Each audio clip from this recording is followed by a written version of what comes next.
Hey, what's up? It's your girl Zyla, and you are now tuning in to season one of The Royal Sit Down, a podcast show dedicated and created to bring you hoodoo related everything, right down to the hoodoo related TikTok videos and the classic hoodoo tips we all know and love.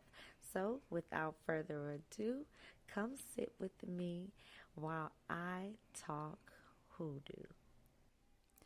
Hey y'all, so I know it's been a minute, but I am back and I'm actually here to discuss how do you know that your spell is working?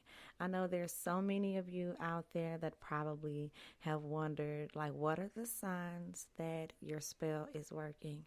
So, during this episode, I'm going to help you identify four characteristics and signs that your spell is working. And we can talk about a few little pointers to help you turn your spell around just in case you feel like it's not working. Now, check this out. A lot of people come to me, and the first thing that they want to know, how long is it going to take to show results? But I am here to just poke that balloon and pop it and ask you guys to stop doing that. Because here is the thing. If you plant a seed, do you enjoy the fruit in the same day? Okay, well, you know what? I didn't think so. And rituals work just the same way. Spells work just the same way. You have to plant them. You have to water them and then let them harvest. So, I'm here to just lace you up on some signs that you can look forward to instead of just looking at the whole rapid thing. Oh, I know it worked because it worked so fast. No, no, no, no, no. Pay attention to the signs in between.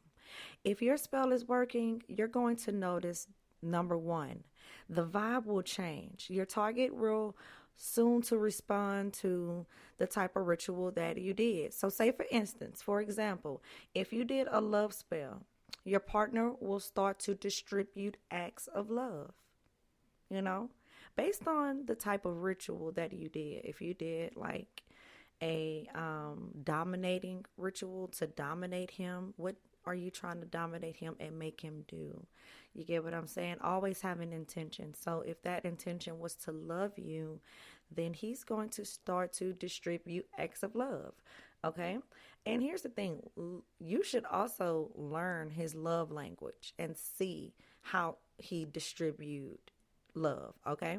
Learn the way he would, if he gave you flowers, you know that, okay, that's an act of love. Or if he was like, well, baby, I'll take the trash out today.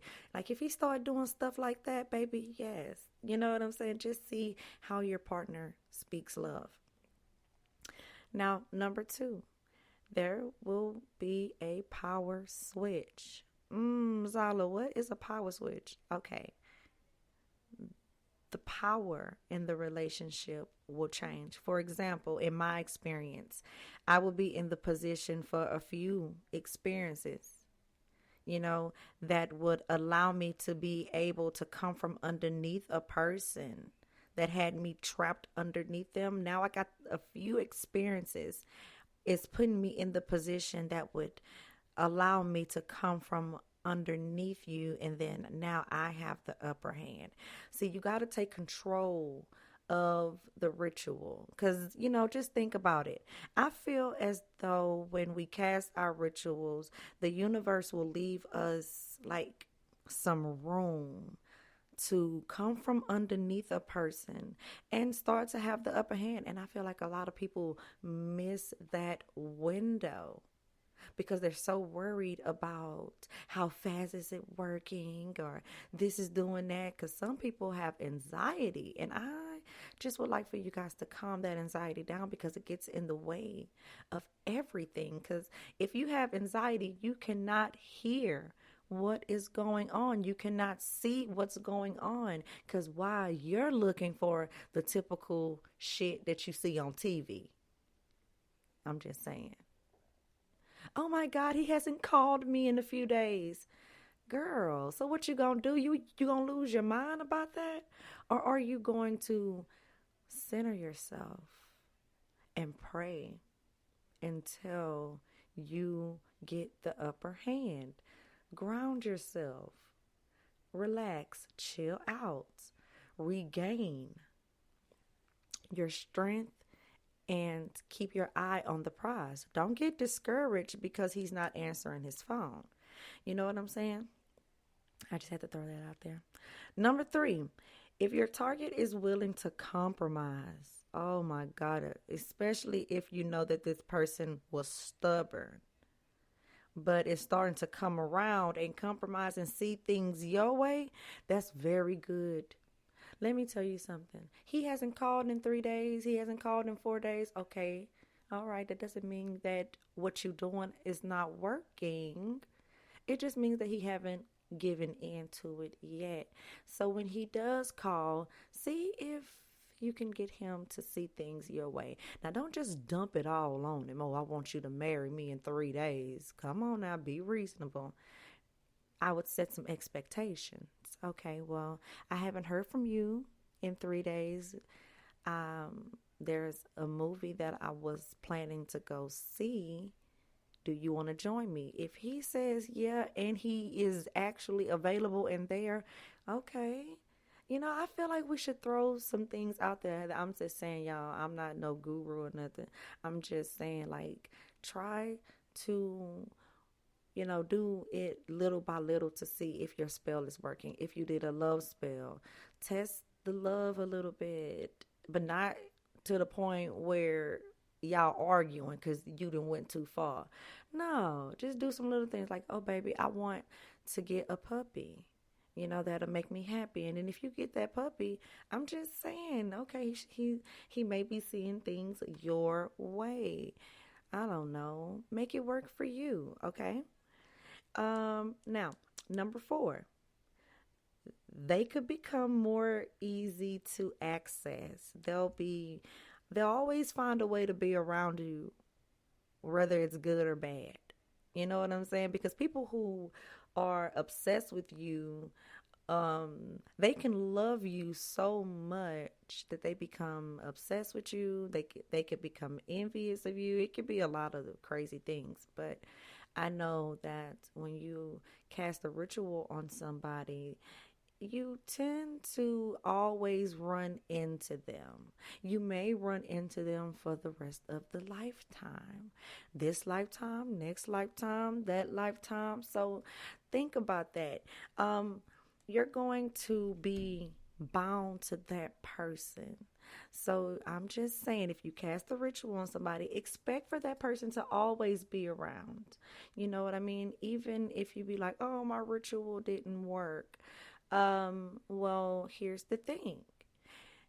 Did your ritual not work because you did not put in the energy and the effort?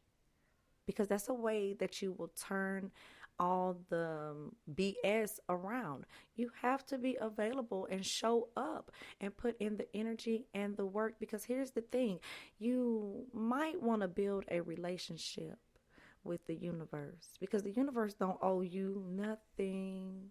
And that's why I feel like a lot of people fall short, because they expect to come in and the universe grant them upon their requests rapidly, and it doesn't work like that, because the universe know you. Yeah, the universe know you, but do you know the universe? You might be like, oh, I ain't never had a relationship with the universe before. Okay, so why do you feel like you can just come in and demand something of the universe?